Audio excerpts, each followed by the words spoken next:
Hello, good morning everyone. আমি সৌমি। প্যাকেটজাত খাবার এবং আনহেলদি ফুড হ্যাবিট বাচ্চাদের শরীরে কী প্রভাব বিস্তার করে? আনহেলদি ফুড হ্যাবিট বাচ্চাদের জীবনে অনেক বেশি প্রভাব বিস্তার করে।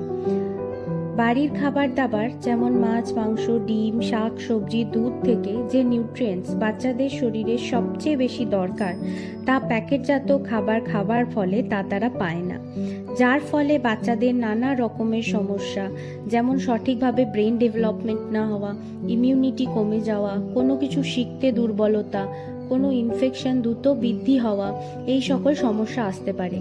এর সাথে সাথে ওবেসিটি, মধুমেহ ও হার্ট অ্যাটাকের মতো বড় সমস্যাও আজকাল বাচ্চাদের মধ্যে দেখা যাচ্ছে। তাই অ্যাজ এ প্যারেন্ট আমাদের বাচ্চাদের ছোটবেলা থেকেই সঠিক খাবার দাবারের অভ্যাস করানো উচিত। প্যাকেটজাত খাবার নয়, বাড়িতে বানানো খাবারই বাচ্চাদের খাওয়ানো উচিত। থ্যাংক